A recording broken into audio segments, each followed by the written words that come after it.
যোহরের সালাত পড়ে আল্লাহর রাসূল মসজিদে নববী থেকে বের হলেন।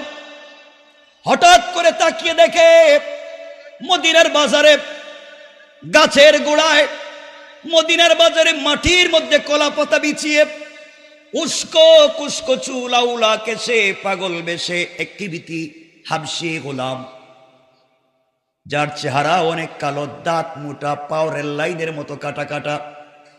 একজন গোলাম বসে বসে বসে বসে সবজি বিক্রি করে রাস্তার মধ্যে। আল্লাহ রাসূল দেখতে থাকলেন যোহরের সালাত থেকে নিয়ে আসর পর্যন্ত দেখলেন ওই গোলাম রাস্তায় বসে বসে সবজি বিক্রি করে।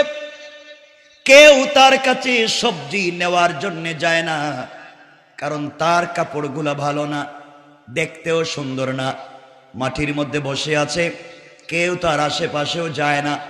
আল্লাহর রাসূল দেখলেন লোকটা চোখ থেকে পানি ছেড়ে ছেড়ে কান্না করে। কি যে একটা অবস্থা! গোলাম বুঝতে পেরেছে মদিনায় কেউ আমার কাছ থেকে কোনো জিনিস কিনে নিবে না। আল্লাহ রাসূল আস্তে আস্তে করে পৌঁছে গেলেন যুবকের কাছে। কেমন ছিলেন আমার রাসূল? যার শরীর থেকে ঘামের গন্ধ বের হচ্ছে, যার শরীরের কাপড়গুলা ছেঁড়া, কালো হাবশি গোলাম কৃতদাস। আল্লাহর রাসূল তার কাছাকাছি পৌঁছে গিয়েছেন, হাতটাকে বগলের ভিতর দিকে ঢুকায়া পিছন দিক থেকে গোলামটাকে জড়িয়ে ধরলেন। আর মদিনার মানুষকে চিৎকার করে বলছেন, শোনো মদিনার মানুষেরা শোনো, আমার একজন গ্রাম থেকে এসেছে, আমার গ্রামের বন্ধু শহরের বন্ধুর কাছে এসেছে শহরে সবজি বিক্রি করতে। কে নিবা আমার বন্ধুর কাছ থেকে সবজি নিবা? তাড়াতাড়ি চলে আসো। মদিনার মানুষেরা এখন পর্যন্ত যারা ওই গোলামের কাছে যায় নাই, তার চেহারা দেখে, তার শরীর দেখে, তার অবস্থা দেখে আল্লাহর রাসূল যখন গোলামটাকে বন্ধু বলে পরিচয় দিয়েছেন, সকল মানুষ তার কাছে এসে যে জিনিসগুলা আগে নেই ডাবল দামে নিতে শুরু করলো।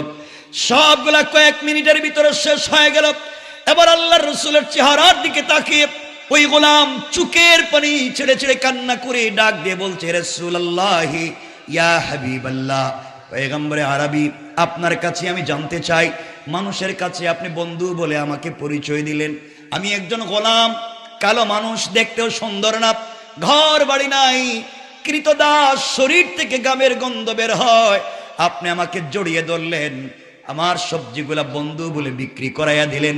ইয়া রাসূলুল্লাহ, সত্যি কি আপনি আমাকে বন্ধু বলে পাবলিকের কাছে পরিচয় দিতে পারবেন নাকি? না আমার সবজি বিক্রি করবার কোন কৌশল তৈরি করলেন গরিব মানুষ দেখে? আল্লাহ রাসূল দাঁড়িয়ে গেলেন, যুবকটাকে জড়িয়ে ধরলেন, কপালে চুম্বন করে বলছেন, শোনো মদিনার মানুষেরা, এই যে একটা ব্যক্তি দাঁড়িয়ে আছে, গ্রাম থেকে এসেছে, আমি শহরের বন্ধুর কাছে, আমার বন্ধু, এই বলে পুরা মদিনার বাজারে বন্ধু বলে হাঁটাইয়া নিলেন, মানুষের কাছে পরিচয় দিলেন। যুবক কান্দে, গোলাম কান্দে, ইয়া রাসূলুল্লাহ, পাবলিকের কাছে আমার পরিচয় দিয়েছে, আল্লাহর কাছে কি আমার পরিচয় থাকবে নাকি কিয়ামতের দিনে? আল্লাহর রাসূল বলছেন, শোনো গোলাম, তোমার ভিতরে তাওহীদ আছে, রিসালাত আছে, তোমার শরীরের গঠন কেমন, কন্ডিশন কেমন, কাপড় আছে কিনা আমি জানতে চাই না, তুমি দিল থেকে আল্লাহকে ভালোবাসো, আমি রাসূলকে ভালোবাসো, এর চাইতে বড় পরিচয় পৃথিবীতে আর হতে পারে না।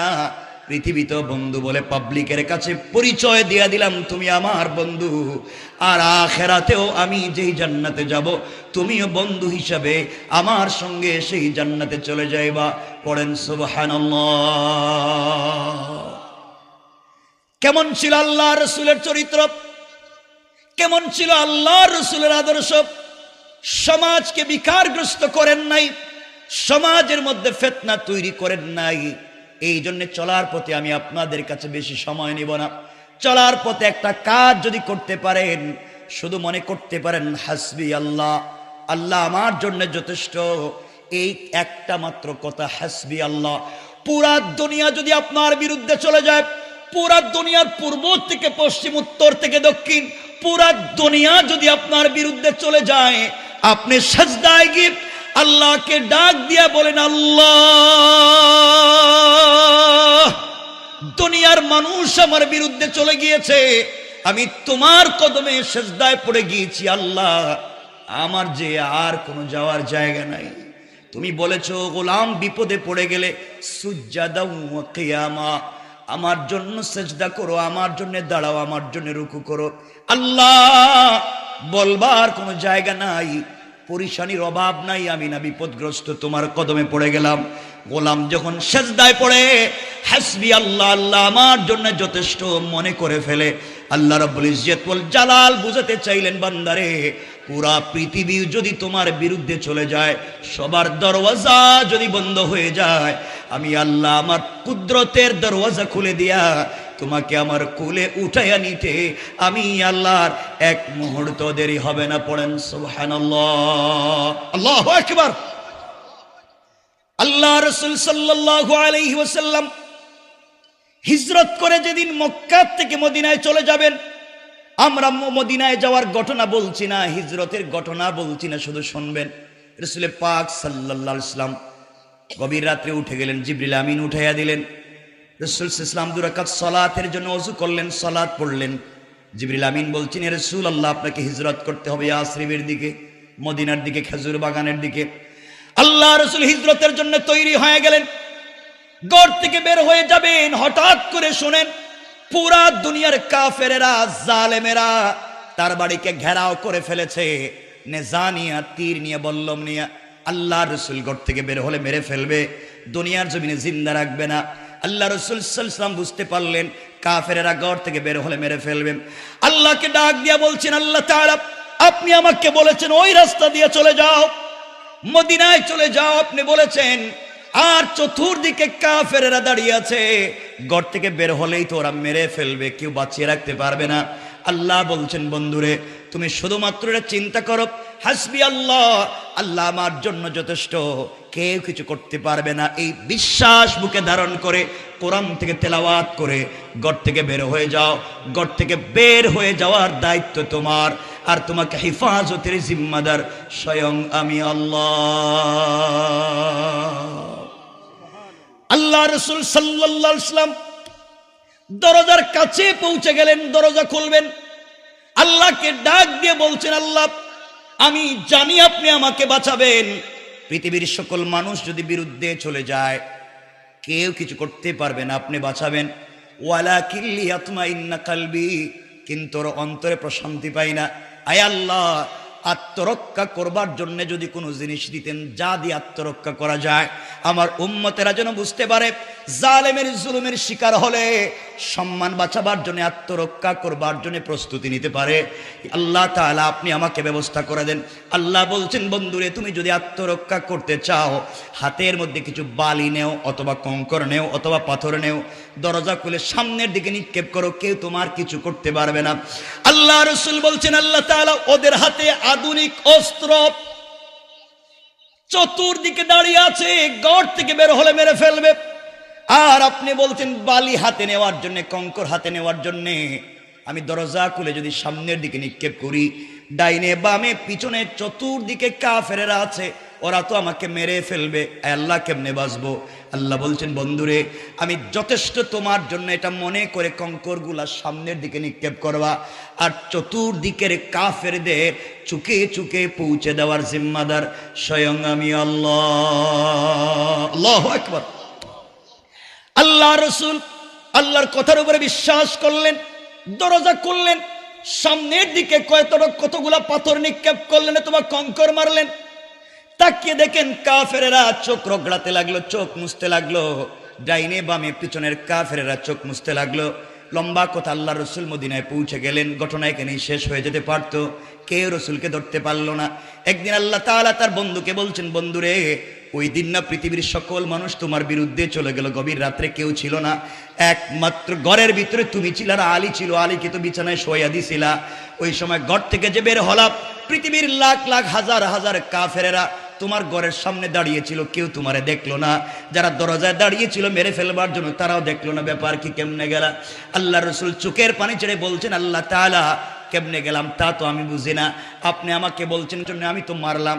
পিছনের ডাইনে বামের কাফের থেকে কেমনে বাঁচলাম আমি জানি না। আল্লাহ রাব্বুল ইজ্জত ওয়াল জালাল বলছেন, বন্ধু শোনো, ওয়ামা রামাইতা ইযা রামাইতা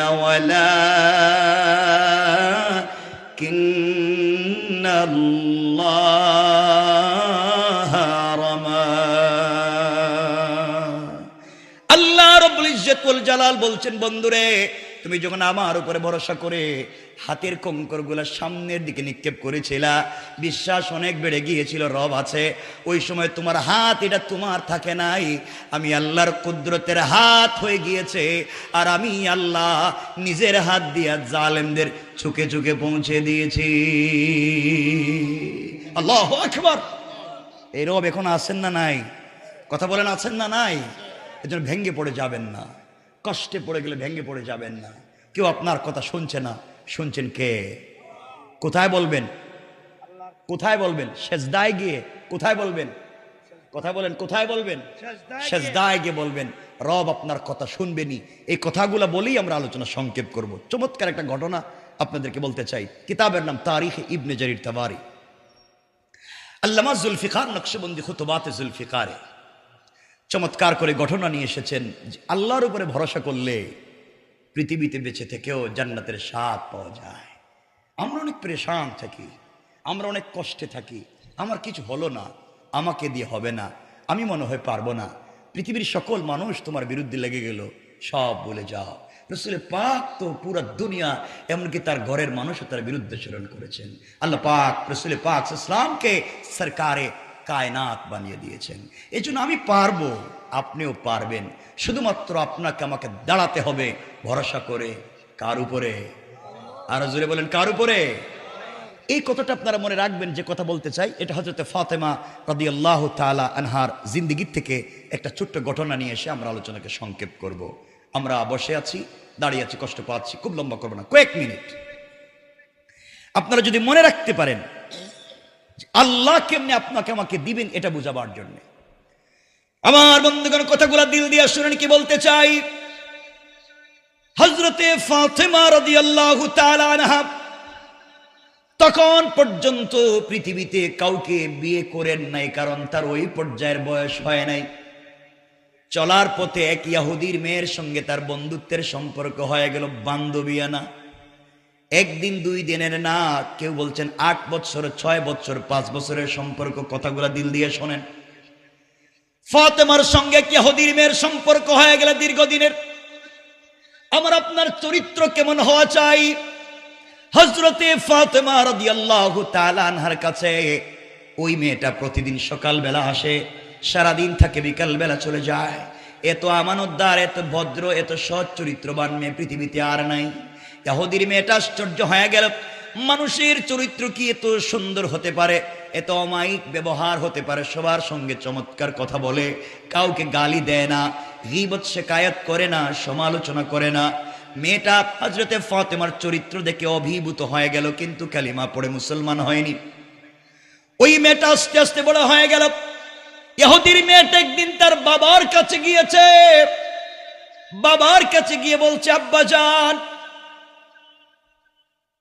আমি এই পৃথিবীতে একজন মেয়েকে খুব ভালোবাসি, পছন্দ করি, মুহাম্মদ ইবনে আব্দুল্লাহর মেয়ে, তার কাছ থেকে অনেক সুন্দর সুন্দর কথা পেয়েছি, আদর্শ পেয়েছি। ইহুদি চিন্তা করছে আমার মেয়েটা বোধহয় আস্তে আস্তে ওর সাথে মিশে মিশে আবার খারাপ হয়ে যায়। কারণ আপনার ছেলে যদি একজন ইসলামী আন্দোলনের কর্মীর সঙ্গে মিশে যায়, টাকনুর উপরে প্যান্ট পরবে, হয়তো মুখে দাড়ি রাখবে, পকেটে মেসওয়াক থাকবে, কিন্তু আপনার কাছে জঙ্গির মতো দেখা যায়। মনে রাখবেন, আপনার সন্তান একজন ভদ্র যুবকের পাশে থাকবার কারণে সালাতে হয়েছে, নামাজ কায়েম করে, কিন্তু সে যদি আরেকজনের কাছে যেত, হয়তো চান্দাবাজ আর দুর্নীতিবাজ হয়ে যেত। কোন ঠিক কিনা? মনে রাখবেন মুসলমানেরা, কি বলতে চাই, সমাজে আপনার সন্তানকে বন্ধু নির্বাচনের ব্যাপারে আপনি দেখবেন আপনার সন্তান কাকে বন্ধু বানাচ্ছে, কার সঙ্গে মেলামেশা করে, কার কাছে যায়।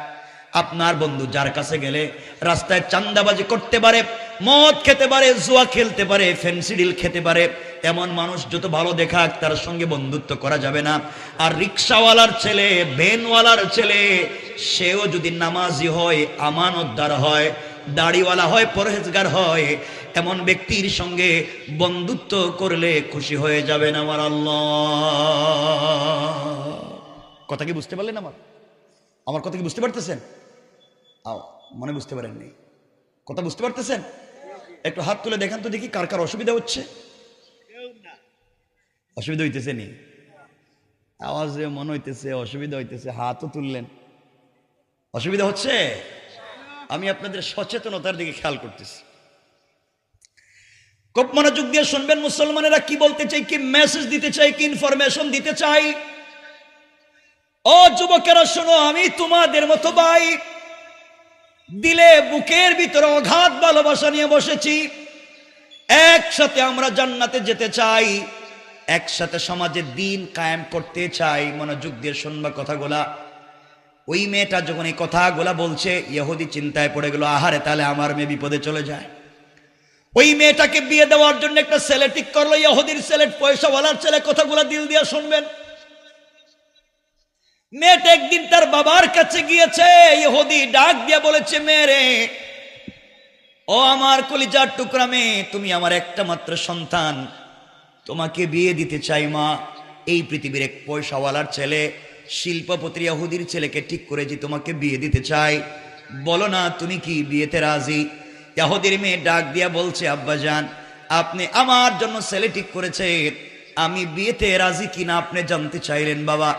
আগামী কালকে সন্ধ্যা পর্যন্ত আপনি আমাকে সময় দিবেন, সন্ধ্যার আগে আগে আপনার কাছে ফাইনাল ডিসিশনের সিদ্ধান্ত জানায়া দেব। মেয়েটা বাবার কাছ থেকে বিদায় নিয়ে পৃথিবীর কোন মানুষের সঙ্গে পরামর্শ করে নাই, দুনিয়ার কোন মানুষের কাছে যায় নাই, তার আরো বন্ধু বান্ধব আছে, আত্মীয় স্বজন আছে, তাদের কাছেও যায় নাই। মেয়েটা দিনের বেলা, সকালবেলা হযরতে ফাতেমা রাদিয়াল্লাহু তাআলা আনহার কাছে পৌঁছে গিয়েছে, জড়িয়ে বলছে, বোন রে, আজ আমি এসেছি আমার লাইফের ফাইনাল সিদ্ধান্ত জানতে চাই, আমি আমার লাইফের ফাইনাল ডিসিশন তোমার কাছ থেকে পরামর্শ নিতে চাই, বলো না তুমি কি আমাকে একটা উত্তম ফয়সালা, উত্তম পথ দেখাইয়া দেবে? হযরতে ফাতেমা বলছেন, বলো বোন, কি জানতে চাও? মেয়ে ডাক দিয়া বলছে, ফাতেমা, দীর্ঘদিন পর্যন্ত তোমার সঙ্গে আমার বন্ধুত্ব আর সম্পর্ক, আজ পর্যন্ত তোমার কাছ থেকে কোনো খারাপ কথা শুনিনি, বন্ধু হিসাবে কোনোদিন খারাপ কোনো পরামর্শ দাওনি। আমার চোখে দেখা তোমার কাছে যত মানুষ এসেছে সবাইকে উত্তম ফয়সালা দিয়েছো, উত্তম পরামর্শ দিয়েছো, চলার পথে জিন্দগিতে গীবত, শেখায়ত, পরনিন্দা করো নাই। আজ তোমার কাছে এসেছি, আমার বাবা আমার জন্য ছেলে ঠিক করেছে, বিয়ে দিতে চায়, জানতে চাই ওই বিয়েতেই আমি রাজি হব কিনা, তোমার কাছ থেকে জানতে চাই। ফাতেমা বলছেন, বোন রে, তুমি ইহুদি, আমি মুসলিম, তোমার পার্সোনাল বিষয়ে আমি কোনো কথা বলতে পারি না। মেয়েটা বলছে, ফাতেমা, আমি চাইলে আমার বাবার সঙ্গে পরামর্শ করতে পারতাম, মায়ের সঙ্গে পরামর্শ করতে পারতাম, কিন্তু বুঝতে পেরেছি তুমি মুসলমান, আমি ইহুদি, কিন্তু তোমার মতো উত্তম চরিত্রের মানুষ পৃথিবীতে আর নাই। বাহির থেকে মানুষ তোমাকে গালি দেয়, তোমার বাবাকে গালি দেয়, তোমার বাবা সালাতে দাঁড়িয়ে গেলে উটের নাড়ি বুড়ি মাথার মধ্যে ফেলে দেয়, সব ঠিক আছে, মানুষ গালি দেয়, সব ঠিক আছে, আমি কাছাকাছি থেকে দেখেছি তোমার মতো চরিত্রবান মানুষ আর হয় না। তুমি আমাকে বলো ওই বিয়েতেই আমি রাজি হব কিনা, তোমার কথাই সিদ্ধান্ত। ফাতেমা বললেন, বোন রে, আমার মন বলছি পৃথিবীর কোনো বাবা চায় না তার মেয়েটা স্বামীর বাড়িতে কষ্টে থাকুক, পৃথিবীর কোনো বাবারই চায় না। এই জন্য তোমার বাবা তোমার জন্য যেই ছেলে ঠিক করেছে, বিয়েতে রাজি হয়ে যাও, তোমার জন্য কল্যাণ রয়েছে, উপকার রয়েছে। মেয়েটা চোখের পানি ছেড়ে দিয়েছে, ফাতেমাকে জড়িয়ে ধরেছে, বোন রে, তোমার কথায় আমি খুশি হয়ে গিয়েছি, তুমি বলেছো বিয়ে করবার জন্য, আমার আর কোনো কষ্ট নাই, আমি রাজি হয়ে গেলাম। ফাতেমা, ছেলেটা দেখতে সুন্দর কিনা, পয়সা আছে কিনা, ঠিক মতো কথা বলতে পারি কিনা, আদর্শবান কিনা আমি জানতে চাই না, তুমি বলেছ তোমার কথার উপরে তোমার মতো উত্তম বন্ধু হতে পারে না, তুমি বলেছো বিয়েতে রাজি, কিন্তু ফাতেমা আমার একটা শর্ত আছে। ফাতেমা বললেন, শর্ত তোমার বাপকে বলবা, আমাকে কেন? মেয়ে ডাক দিয়া বলছে, ফাতেমা, আমার শর্ত হলো একমাত্র, কেবলমাত্র শর্ত হলো, তুমি যদি আমার বিয়েতে যাও, আমার পাশে বসে আমার মাথায় হাত রেখে কল্যাণের জন্য সৃষ্টিকর্তার কাছে কল্যাণ কামনা করো। কারণ তুমি অন্য ধর্মের হতে পারো, কিন্তু তোমার চরিত্র এত সুন্দর, আমি পৃথিবীতে এমন মানুষ পাই নাই, আমি চাই তুমি আমার পাশে বসে বন্ধুত্বের আবদার রক্ষা করবা। ফাতেমা বলছেন, বোন রে, এটা কখনো হতে পারে না, আমি যদি তোমার বিয়েতে যাই আমার বাবাকে মানুষ গালি দিবে, তোমার সোসাইটির মানুষেরা, তোমার সামাজিক মানুষেরা তোমার বাপকে গালি দিবে, আমি যেতে পারবো না। মেয়ে ডাক দিয়ে বলছে, ফাতেমা, তুমি যদি আমার বিয়েতে না যাও, আমার বাড়িতে না যাও, আমার মাথায় হাত রেখে কল্যাণের দোয়া না করো, কল্যাণ কামনা না করো, পৃথিবীর একমাত্র চোখে দেখা মেয়েটা যদি আমার জন্য কল্যাণ কামনা না করে, আমি মরে যেতে পারি, আসমান জমিন ভেঙ্গে যেতে পারে, কিন্তু তোমার মতো সচ্চরিত্রবান একটা মেয়েকে আমার পাশে না বসাইয়া আমি পৃথিবীর কোনো ছেলেকে বিয়ে করব না। আল্লাহু আকবার বলেন, আল্লাহু আকবার। কেমন চরিত্রবান বন্ধুর দরকার সমাজে ভালো মানুষ হতে গেলে। তোমার বন্ধু তোমাকে খারাপ পথে নিয়ে যেতে পারে, আর ভালো বন্ধু হলে ফজরের সময় সালাতের জন্য ডেকে তোমাকে দিবে, জান্নাতের পথ তোমাকে দেখিয়ে দেবে, কল্যাণের পথ তোমাকে দেখিয়ে দেবে। এজন্য চলার পথে একটা বন্ধু নির্বাচন করতে যেন আমরা ভুল না করি। কতগুলো শুনো কি বলতে চাই। আমার বন্ধুগণ, ফাতেমা আবেগী হয়ে গেলেন, মেয়েটা বলছে মরেই যাবে রাত্রি। এক পর্যায়ে আবেগী হয়ে ডাক দিয়ে বলছেন, বোন রে, ইনশাআল্লাহ কথা দিলাম আমি তোমার বিয়েতে যাব, তুমি কোনো খারাপ কাজ করো না। মেয়েটা খুশি হয়ে গিয়েছে। শুনেন না কি বুঝাতে চাই। বাবার কাছে গিয়ে বলছে, আব্বাজান, আব্বাজান তুমি আমার জন্য ছেলে ঠিক করেছো বাবা। ওই ছেলে কি করে আমি জানতে চাই না, ছেলে সুন্দর কিনা আমি বুঝতে চাই না, ছেলের পয়সা আছে কিনা, সামাজিক কোনো মূল্যবোধ আছে কিনা জানতে চাই না। তুমি বলেছো আমি ওই বিয়েতে রাজি। বাবা বিয়েতে রাজি, আমার কোনো আপত্তি নেই। ইহুদি খুশি হয়ে গেল, সবাইকে ইনভাইট শুরু করে দিল। মেয়ে বলছে, আব্বাজান আমার একটা শর্ত আছে। মা তোমার আবার শর্ত কি? তুমি না চাইলেই তো সব তোমাকে আমি দিয়ে দিব। মেয়ে ডাক দিয়া বলছে, আব্বাজান আমার শর্ত হলো ওই বিয়েতে আমার বান্ধবী মুহাম্মদ ইবনে আব্দুল্লাহর মেয়ে ফাতেমাকে ইনভাইট করেছি, দাওয়াত করেছি, ও কিন্তু আমার বিয়েতে আসবে, এই শর্তে আমি রাজি। এই কথা শুনে ইহুদির মাথা পায়ের রক্ত মাথায় উঠে গেল। কি বলল ফাতেমা? ও আমার জাত শত্রু, ওর নাম শুনলেই মাথা গরম হয়ে যাওয়া, আমার ধর্মের বিরুদ্ধে চলে গিয়েছে, ও আবার তাওহীদ আর রিসালাতের দাওয়াত দেয়। ওর মেয়েকে যদি আমার বাড়িতে নিয়ে আসো আমার মান সম্মান থাকবে না, প্রয়োজনে পৃথিবীর কোনো ছেলের সঙ্গে তোমাকে বিয়ে দিব না। এরপরে ফাতেমাকে বাড়িতে আসতে দিব না, বাধা দিয়ে দিলাম। মেয়েটা দাঁড়িয়ে গিয়েছে, ডাক দিয়ে বলছে, আব্বাজান এই পৃথিবীতে চলার পথে কোনোদিন তোমার চোখের সামনে দাঁড়িয়ে আমি মেয়ে হিসাবে কোনোদিন কথা বলি নাই, কথা বাড়াই নাই, জবাব দেই নাই। আজ আমি কথা বলতে চাই আব্বাজান, আপনার সঙ্গে কিছু পরিষ্কার কথা বলতে চাই। এই পৃথিবীতে চলার মতো ফাতেমার মতো উত্তম চরিত্র সচ্চরিত্রবান কোনো মেয়ে আমার চোখে দেখি নাই। আর তাকে কিনা আমার বাড়িতে আসতে শুধু ধর্মের কারণে আপনি বাধা দিচ্ছেন। বাবা শুনে রাখেন, ফাতেমা আসলে আপনি আমাকে বিয়ে দিবেন না। আমিও কথা দিলাম, ফাতেমাকে যদি আসতে বাড়িতে বাধা দেন এই পৃথিবী ধ্বংস হয়ে যেতে পারে, পৃথিবীর কোন ছেলের সঙ্গে আমাকে কোনোদিন বিয়ে দিতে পারবেন না। ইহুদি চিন্তায় পড়ে গিয়েছে, কি রে আমার একটা মাত্র মেয়ে, আর ও যদি বিয়ে নাই করে তাহলে আমার সম্মান থাকবে কেমনে, এই সমাজে আমি মুখ দেখাবো কেমনে, পাবলিকের দাওয়াত দিয়েছি। ইহুদি কৌশল শুরু করলো। শয়তানেরা ওই বিপদে পড়লে কৌশল করে, ঠিক না? কথা বলছেন না কেন? দেশে থাকবার জন্য যত কৌশল আছে সব তারা ইউজ করে, ব্যবহার করে, কিন্তু জানে না তারা ষড়যন্ত্র করে বিপদগ্রস্ত করবার জন্যে। আর রব বলেছেন তিনি কৌশল করেন।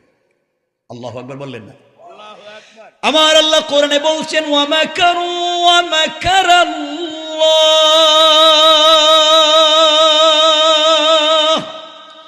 ওয়াল্লাহু খায়রুল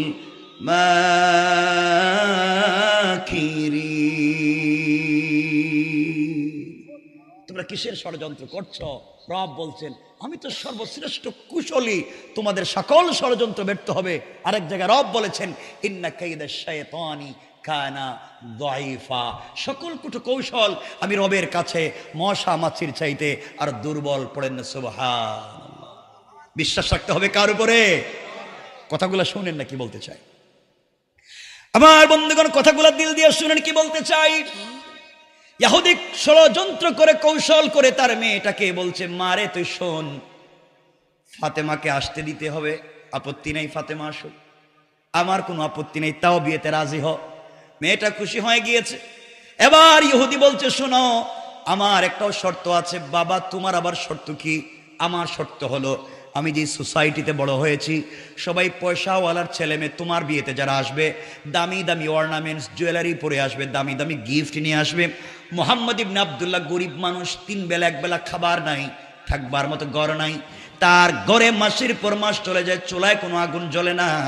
তার মেয়ে যখন কাপড় পরবে, ছেঁড়া কাপড়, পুরাতন কাপড় পরে, সে যদি ছেঁড়া কাপড় পরে তোমার বিয়েতে আমার বাড়িতে আসে, মান সম্মান ইজ্জত থাকবে না।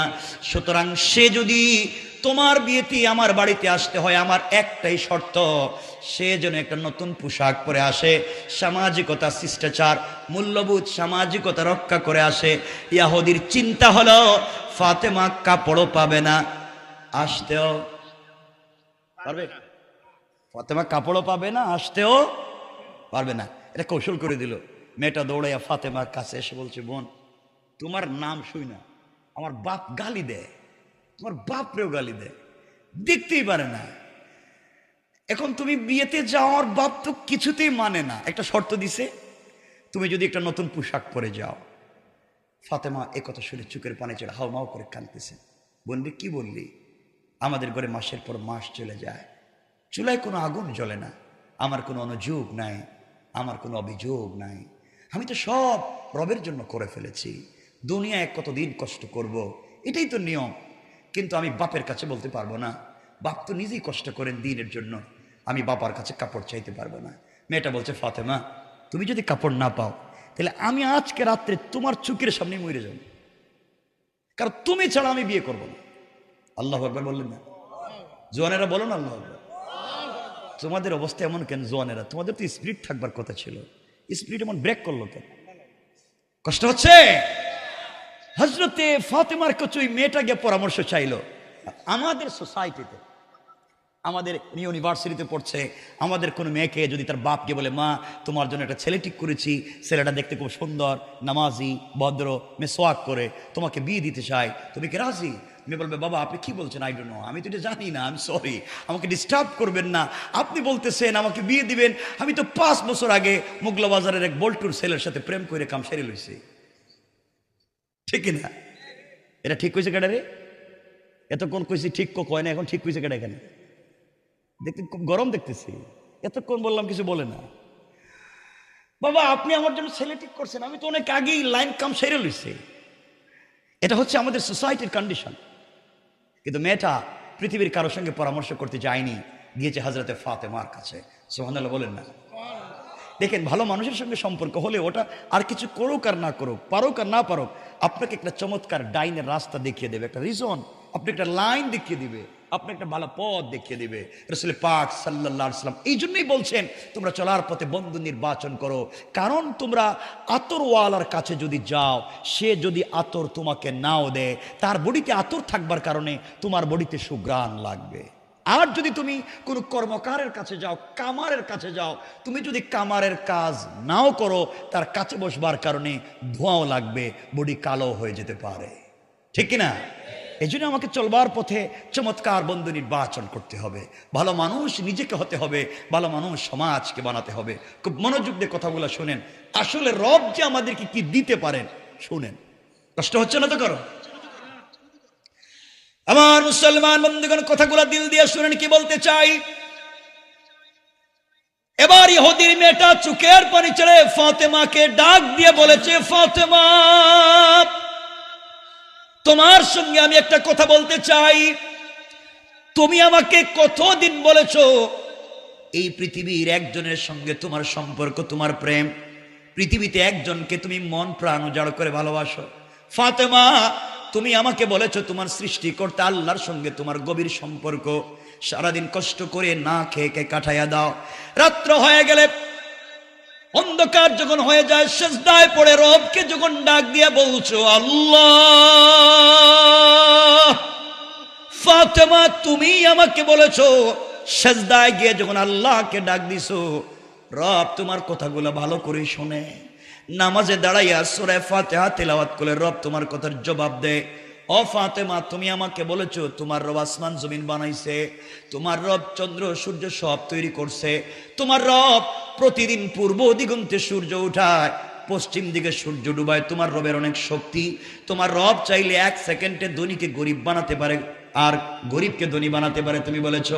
ফাতেমা তাই যদি সত্য হয়, তার জন্য যদি তুমি জীবন যৌবন বিসর্জন করে থাকো, একমাত্র তাকে ভালোবেসে তাকে পাওয়ার জন্য যদি এত কিছু করে থাকো, সারাদিন কষ্ট করো, রাত হয়ে গেলে কদমে সিজদায় পড়ে কান্না করে বলো, আল্লাহ তুমি ছাড়া যে আমার আর কেউ নাই, আমি জানি এই পৃথিবীতে আমার চাইতে অনেক তোমার মায়ার বান্দা বান্দি আছে। রব তুমি জানো তুমি ছাড়া আমার যে আর কোনো আল্লাহ নাই। বলো না কার দরজায় যাব, কার কাছে গিয়ে মনের ব্যথা গুলো খুলে বলবো। এইভাবে ফাতেমা যখন চোখের পানি ছেড়ে ছেড়ে গভীর রজনীতে কান্না করে, ফাতেমাকে মেয়েটা বলছে, ফাতেমা তুমি না বলছো তোমার রবের অনেক ক্ষমতা, তোমার রব কি পারে না তোমাকে একটা নতুন পোশাকের ব্যবস্থা করে দিতে? ও ফাতেমা, আমি ইহুদির মেয়ে কথা দিলাম, তুমি যদি একটা নতুন পোশাকের ব্যবস্থা করে আমার বিয়েতে যেতে পারো, আমি কথা দিলাম ওই দিন কালিমা পড়ে মুসলমান হয়ে যাব। ফাতেমা আবেগী হয়ে গেছেন এই কথা শুনে, সাথে সাথে বলে ফেলছেন, বোন ইনশাআল্লাহ কথা দিলাম আমি তোমার বিয়েতে যাব এবং এই পৃথিবীর সব থেকে দামি কাপড় পরে যাব। না সুবহানাল্লাহ, এটা কালকে কইেন ওয়াজের পরে, সবাই বলেন না একটা সুবহানাল্লাহ। কেমন জানি হয়ে যাইতেছে এরা। আমার বন্ধুগান, ফাতেমা আবেগ নিয়ে বলছেন ইনশাল্লাহ যাব। মেয়েটা বাপের কাছে গিয়ে বলছে, আব্বা ফাতেমা কিন্তু আসবে এবং নতুন কাপড় পরে আসবে।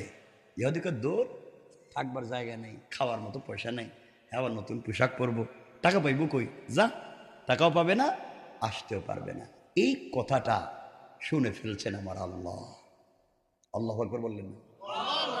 রব বলতেছেন, শয়তান যে আমাকে ভালোবাসে তুই তাকে এভাবেই ছোট করলে, এভাবেই তার চরিত্র নিয়ে কথা বললে, আমি রব সিদ্ধান্ত নিলাম আমি ফাতেমাকে এই বাড়িতে পাঠাবই। আল্লাহু আকবার। রব চাইলে পারবেন না? পারবেন কি না জোরে বলেন না? পারবেন। খুব শোনেন মনোযোগ দিয়ে আমার বন্ধুগান, কত চমৎকার পরিবার হযরতে ফাতেমা রাদিয়াল্লাহু তাআলা আনহা। যেই দিনই কথাগুলো হচ্ছে ওই দিন থেকে 1 মাস পরে বিয়ে। কয় মাস? 1 মাস পরে বিয়ে। কিন্তু ওই 1 মাসে অনেক ঘটনা ঘটেছে, অনেক ঝামেলা হয়েছে। এই সবগুলো আমরা রাখলাম, লম্বা করতে চাই না। 1 মাস বিয়ের আগে অনেক ঘটনা এখানে ঘটছে, এগুলো বলে লম্বা হয়ে যাইব। আমরা ডাইরেক্ট চলে গেলাম আগামীকাল কি বিয়ে, কোন দিন, মধ্যখান দিয়ে 1 মাসের ওয়াজিটা রেখা দিলাম, কারণ এটা বলার মতো লম্বা সময় আমাদের নেই। বিয়ে কোন দিন বলেন না? আগামীকালকে বিয়ে, 1 মাসের ওয়াজ বাতিল। আগামীকালকে বিয়ে। মেয়েটা আজকে সন্ধ্যার সময় এসে ফাতেমাকে বলছে, বোন কালকে না আমার বিয়ে, তুমি কি কাপড় পেয়েছ? ফাতেমা বললেন, কি বলো, আমি তো ভুলেই গেছি, কালকে যে তোমার বিয়ে এটা তো আমার মনেই নাই। মেয়ে বলছে, ফাতেমা তাইলে বোধহয় আমার কপালের বিয়ে নাই, আমার মরা ছাড়া কোনো পথ নাই, কারণ তুমি যখন থাকবা না তাহলে আমার বিয়েতে আর যাওয়ার দরকার নেই।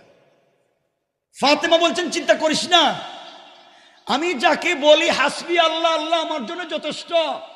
এখনো 12 ঘন্টা 1 রাত বাকি আছে, রব চাইলে রাতের ভিতরেই ব্যবস্থা করে দিবে। আল্লাহু আকবার। আমার বন্ধুগণ, মেয়েটা চলে গেছে।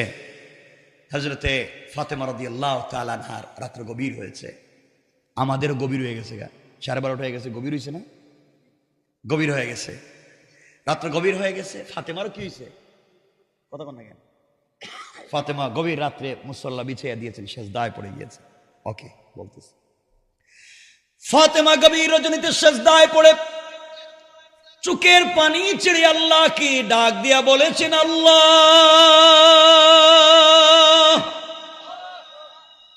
এই পৃথিবীতে বলবার মতো আর কোনো জায়গা নাই। আয় আল্লাহ, আমার যদি মায়ের পেটের একটা ভাই থাকতো, আমি ফাতেমা ভাইয়ের কাছে গিয়ে মনের কথাগুলা খুলে বলতাম, ভাই কিন্তু আমার কথাগুলা শুনতো। আল্লাহ আমার যে ভাই নাই, আয় আল্লাহ আমার যদি কলিজার টুকরা মা খাদিজা এই পৃথিবীতে বেঁচে থাকতেন, আমার মা মক্কার সব থেকে ধনী মেয়ে ছিলেন, মহিলা ছিলেন, তোমাকে ভালোবেসে আমার বাবার প্রেমে পাগল হয়ে সবগুলা সম্পত্তি দ্বীনের রাস্তায় ব্যয় করে দিল। আল্লাহ, মাও যে দুনিয়ার জমিনে নাই, আমি মায়ের কাছে বলবার মতো জায়গা নাই। আমি যে আমার বাবার কাছে বলবো, বাবা সারাদিন তোমার গোলামদেরকে নিয়ে রাত দিন মাঠে ময়দানে ঘুরে বেড়ায়, মাসের পর মাস চলে যায়, ফাতেমার ঘরের চুলে আগুন জ্বলে না। আল্লাহ, কোনোদিন তোমার কাছে কোনো অনুযোগ অভিযোগ করি নাই। আজ তোমার কাছে একটা কথা আমি বলতে চাই, সত্যি আমি তোমাকে ভালোবাসি, মন প্রাণ উজাড় করেতে সন্দেহ নাই, কিন্তু তুমি আমাকে কতটুকুন ভালোবাসো আমি জানি না। চলার পথেই তো মনে করি হাসবি আল্লাহ, তুমি আমার জন্য যথেষ্ট, এই পৃথিবীতে তুমি ছাড়া আমার কেউ কিছু করতে পারবে না। আয় আল্লাহ, আজ তোমার কাছে একটা জিনিসের আবদার করতে চাই, ফাতেমার চাহিদা পূরণের জন্য না, ফাতেমার সৌন্দর্য বাড়াবার জন্য না, এমন একটা কাপড়ের আবদার তোমার কাছে করতে চাই। আমার বাবা দ্বীনের দাওয়াত নিয়ে হাটে মাঠে যায়, আমি মেয়ে মানুষ হওয়ার কারণে যেতে পারি না। আয় আল্লাহ, তুমি আমাকে একটা কাপড়ের ব্যবস্থা করে দাও, ওই কাপড় পরে আগামীকালকে ইহুদির মেয়ের বিয়ে বাড়িতে যেতে চাই। এটা যেন তাবলীগের দাওয়াত হয়ে যায়, দ্বীনের দাওয়াত হয়ে যায়। কাপড় পরে ইহুদির মেয়ের বিয়ে বাড়িতে যাব, ওই বাড়িতে যত মহিলারা একত্রিত হবে, জমা হবে, সকল মহিলারা যেন কালিমা পড়ে মুসলমান হয়ে যায়। এভাবে কাঁদলেন, সালাত শেষ করে ফেললেন। গভীর রজনীতে দরজা জানালা বন্ধ, হঠাৎ করে তাকিয়ে দেখে ঘরের কর্নারে 2টা কাপড়ের প্যাকেট। একটু জোরে বলেন আল্লাহু আকবার। কাপড় 2টা প্যাকেট হাতে নিলেন, কে রে, দরজা জানালা বন্ধ, দিয়ে গেল কে, এটা দিলটাকে? কলিজার টুকরা প্রিয় বাপ তে কোনো বেঁচে আছেন, রাসূল পাক ইসলামের কাছে বলছেন, আব্বা জান 2টা কাপড় কে দিয়ে গেল? নবীজি প্যাকেটটা খুললেন, একটা প্যাকেট খুলে দেখেন, একটা প্যাকেট একটা সালোয়ার, একটা কামিজ, আর একটা প্যাকেট একটা ওড়না। 3 টুকরা কাপড় জান্নাতি মহিলাদেরই হবে, সালোয়ার কামিজ আর ওড়না। রাসূল পাক দেখেন সালোয়ার কামিজ স্টোন দেয়া, পাথরের টুকরা দিয়ে ডিজাইন করা, আর ওড়নার মধ্যে গ্লাসের টুকরা দিয়ে ডিজাইন করা। প্যাকেট যখন খুলছেন, সাথে সাথে প্যাকেটের ভিতর থেকে জান্নাতুল ফিরদাউসের মিশকে আম্বরের গ্রান বের হয়ে গিয়েছে। আমি যে আশ্চর্য হয়ে গেলেন, এটা কোনো ফ্যাশন ডিজাইনের সঙ্গে যায় না, পৃথিবীর কোনো ডিজাইনের সঙ্গে যায় না, এত চমৎকার কোথায় কাপড় পেয়েছে? হঠাৎ করে শোনেন দরজার মধ্যে কে নক করতেছে। কে তুমি? ইয়া রাসূলুল্লাহ, আনা জিবরাইল। জিবরাইল এত রাত্রে কেন? ইয়া রাসূলুল্লাহ, আল্লাহ আপনাকে সালাম দিয়েছেন, একটা কথা বলতে বলছেন। হযরতে রাসূল পাক বলছেন, ফাতেমা একটু ঘরে যাও তো। জিবরাইল আমিন আসছেন। ইয়া রাসূলুল্লাহ, কাঁদতেছেন কেন? রাসূল বলছেন, কান্দি, ওই যে কাপড়, আমার মেয়ে কাঁদছে, কে দিয়ে গেল খুঁজে পাইতেছে না। জিবরাইল আমিন বলছেন, ইয়া রাসূলুল্লাহ কাঁদবেন না, আল্লাহর পক্ষ থেকে সালাম নেন, আপনার মেয়ে ফাতেমা সকল কাজে কর্মে আল্লাহকেই যথেষ্ট মনে করে, একমাত্র আল্লাহ ছাড়া তার জন্য আর কোনো কথাই চলে না। আজকে সেজদায় পড়ে রবের কাছে কাঁদতে কাঁদতে একটা কাপড় চাইছে। রব চিৎকার করে আমাকে বলছেন, জিবরাইল, যে আমার জন্য জীবন যৌবন বিসর্জন করতে পারে, যে আমার জন্য সারা রাত সেজদায় পড়ে কাঁদতে পারে, যাও না জান্নাতুল ফিরদাউস থেকে একটা পূর্ণাঙ্গ ড্রেস কাপড় নিয়ে ফাতেমার ঘরে হাজির হয়ে যাও। ইয়া রাসূলুল্লাহ, এটা তো আমি নিয়ে এসেছি। রাসূল পাক আর কতক্ষণ কাঁদলেন যে আমার মা মরা মেয়েটাও আল্লাহর সঙ্গে কত চমৎকার সম্পর্ক করতে পারছে। লম্বা কথা আমরা সংক্ষেপ করে দিচ্ছি, কষ্ট হচ্ছে যে আমাদের দরকার তো আছে, আমাদের বহুত কাজ আছে, লম্বা করতে চাইতেছি না। আর আব্দুর রহমান অনেক কষ্ট করে মাদ্রাসার জন্য, আব্দুর রহমানরে তো অনেক আগে থেকে চিনি, আর আব্দুর রহমানরে আমি নিয়েছিলাম, অনেক ভালো ছেলে, অনেক পরিশ্রম করতে পারে, অনেক কষ্ট করছে মাদ্রাসার জন্য। কয়েক মিনিট একটু উঠবেন না? উঠবেন না ইনশাল্লাহ? উঠবেন? কয়েক মিনিট আমরা সংক্ষেপ করব, এরপরে হুজুরও আসবেন, দোয়া করবেন। এরপরে তাবারুক আছে নি তোমার? তাবারুক না সিন্নি? সিন্নিও আছে। তাহলে আপনারা সিন্নিও কিতা খাইতানি? খাইতেন না নি সিন্নি? সিন্নিও খাইয়া যাইবা গিয়ে সপ্তাহ তে ভুক্কা আমরা কয়েক মিনিট ইনশাল্লাহ হুক্কা ওখন মাত বুঝরানি তো ওলা খইলে তো বাদে আমি হইতে পারি না, এলে হইতে পারলাম না, এলা খইলে তো আমি শেষ করতে পারি না। আমার বন্ধুগণ, সংক্ষেপ কথা, রাসূল পাক ফাতেমা বলছেন, মা এই কাপড়টা নিয়ে যাও, আগামীকালকে ইহুদির মেয়ের বিয়ে বাড়িতে যাইবা, কিন্তু মা সাবধান, খবরদার, বানাতে চায় সে তো পর্দা করবেই, করবে না? রসুল বলতেছেন উম্মতকে শিক্ষা দেওয়ার জন্য। কারণ আমাদের আজকালকের মায়েরা যেদিন নতুন পোশাক পরে, অর্নামেন্টস, জুয়েলারি পরে, এরপরে লিপস্টিক, চিনেননি লিপস্টিক? দেখছেন না মনে কোনো দিন? লিপস্টিক, আলতা, আলকাতরা, এরপরে ওই যে আইলানা, জাইলানা, আশকারা, মাস্কারা, এরপরে ওই যে হিল, সবগুলো যেদিন পরে খুব স্মার্ট হয়, বিউটিফুল, এক্সট্রা অর্ডিনারি করে ফেসকে, ওই দিন কিন্তু পর্দা করে না। ঠিক না বলেন? যে এতগুলো লাগাইছে কি পর্দা করার জন্য? এই জন্য দেখানোর জন্য। সুতরাং তারা দেখায়, এই জন্য জাহান্নামে চলে যায়। রাসূল পাক উম্মতকে শিক্ষা দিলেন ওগুলা দেখানো হারাম। হালাল না হারাম? হারাম। সংক্ষেপ কথা, ফাতেমা বিয়ে বাড়িতে পৌঁছে গেলে, যেই বাড়িতে ঢুকছে পুরা বাড়ি জান্নাতুল ফিরদাউসের কাপড়ের আলোতে আলোকিত হইয়া জান্নাতুল ফিরদাউসের কাপড়ের গানে মুখরিত হয়ে গেছে। এই বাড়ির সকল মহিলারা এসে ফাতেমাকে বলছে, বোন তুমি গরিবের মেয়ে, আমরা বলছিলাম তো আসতে পারবে না, টাকা নাই, পয়সা নাই, এত দামি কাপড় কোথায় পাইছ? ফাতেমা বলছেন ওটা কিনে আনছি। কি করছি? কথা কন না কেন? তুমি কোন মার্কেট থেকে কিনছো? আমরা তো মুগলা বাজারে সব মার্কেট চিনি, এমনকি সিপাগল্লিও চিনি, কোন জায়গায় ফুচকা পাওয়া যায়, চটপটি পাওয়া যায়, এটাও তো আমরা চিনি। এমনকি ম্যানেজারের মোবাইল নম্বরও অনেকের মোবাইলে সেভ আছে। কথা কন না কেন? ফাতেমা কোন জায়গা থেকে কিনছ? ফাতেমা বলছে এমন মার্কেট থেকে কিনছি তোদের বাপ দাদা এই মার্কেটের নামও শুনে নাই। আল্লাহু আকবার বললেন না? তো মহিলাদের জিদ একটু কম না বেশি? কথা বলেন না? বেশি না? মাঝে মাঝে ফিডায় না? হা কইছে চাচা কিতাবা, হা ফিডায়নি, বউয়ে ফিডায়নি, মাঝে মাঝে বউয়ে মারে, এটা কোন কথা হইল? জাগা এটা না, বউয়ে মারে না, আপনারা বউরে ফিডেন।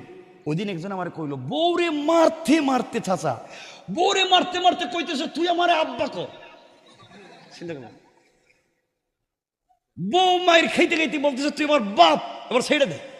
হ্যাঁ, বন্ধু বান্ধবের কাছে গিয়ে বলতেছে তোমরা আমার সিনোনির, আমি কেডা? বউরে বাপ ডাকে ছেড়ে দিছে। শয়তান আল্লাহরে জিগে, আল্লাহ আমারে শয়তান বানাইছিল কেরে? আমি তো বউরে জিন্দেগিতে ফিরিয়ে বাপ ডাকাই না। চিন্তা করছেন নি? আমরা হে কামলা, ঠিক কিনা?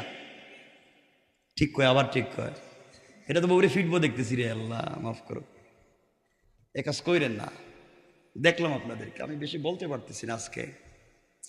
যাই হোক, সংক্ষেপ আমার বন্ধুগান, যেই মেয়ের আজকে বিয়ে হওয়ার কথা, ওই মেয়ে সে ফাতেমার কাপড় দেখে তার বাপের কাছে গিয়ে বলছে আব্বা তুমি যে আমার যে কাপড় কিনে দিছ, আর ফাতেমা যে কাপড় পরে আসছে, আমার কাপড় দিয়ে তো ফাতেমার জুতাও মুছা যাবে না। বাবা বলে দিলাম, ওই গরিবের মেয়ে যে কাপড় পরে আসছে, হেই কাপড় না দিলে কিন্তু আজকে বিয়ে করতাম না। লাগছে নি পেস?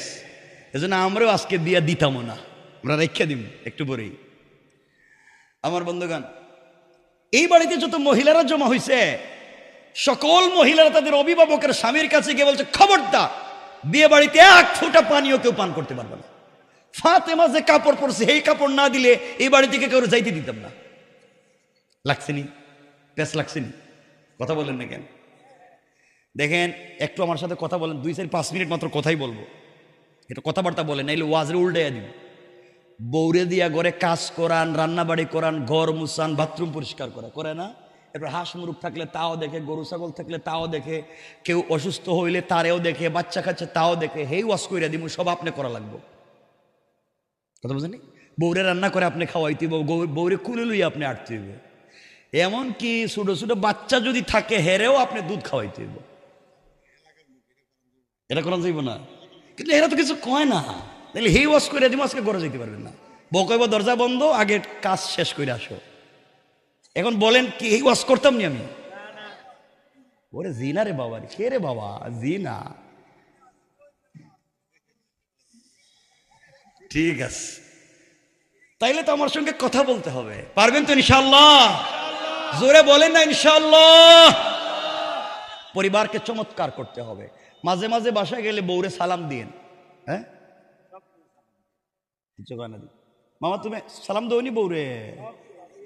তুমি বারসাই রেখে থাকো। আমি বললাম সালাম দিইনি বেটাকে বারসায়। সালাম দেন হে বেটাকে বারসায়, সালাম দিবেন তো ইনশাল্লাহ।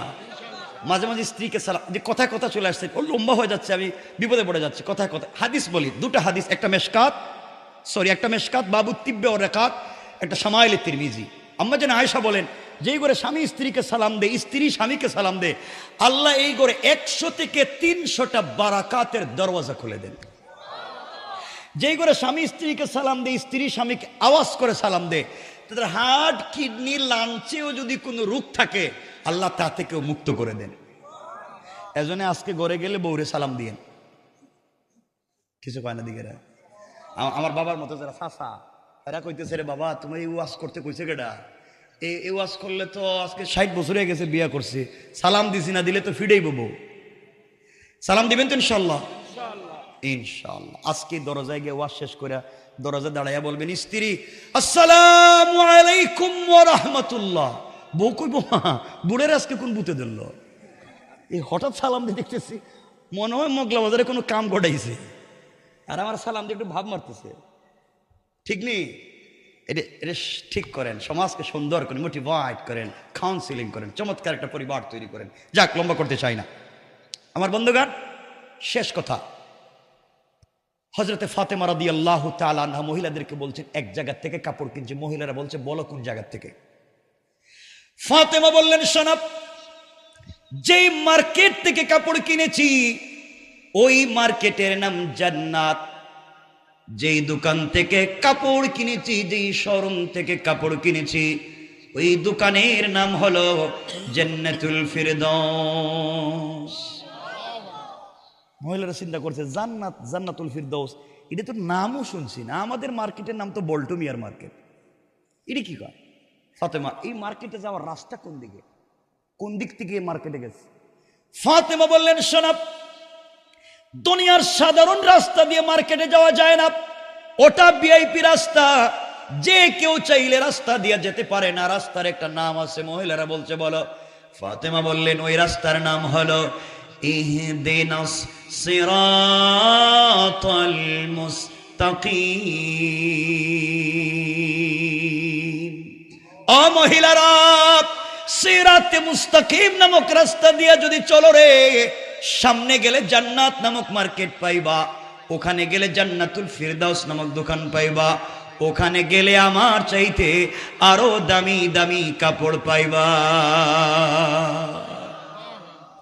মহিলারা বলছে, তাহলে বলো, আমরা ওই মার্কেটে যাইতে চাই, ওখান থেকে কাপড় কিনতে চাই।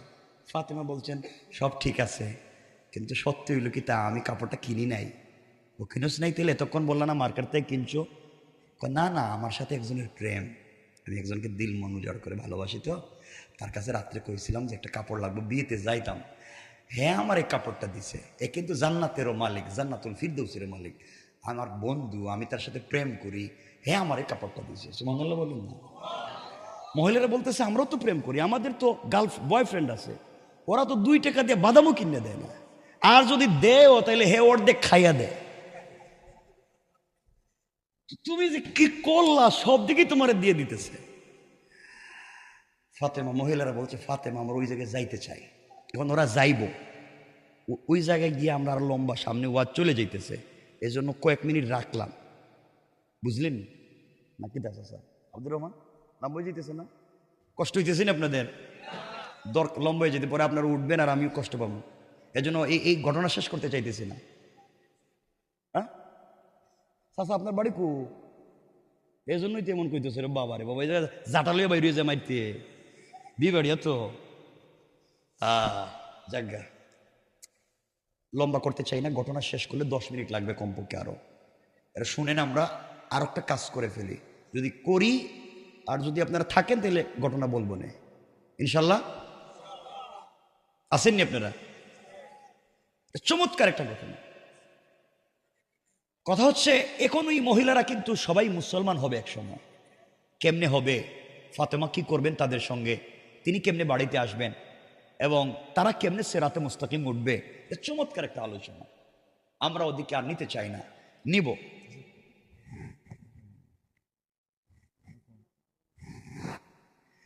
আচ্ছা, তাইলে কিছু পয়সাপাতি যা আছে দিলেন মাদ্রাসা, এর বাদে ওয়াজ করবো নি।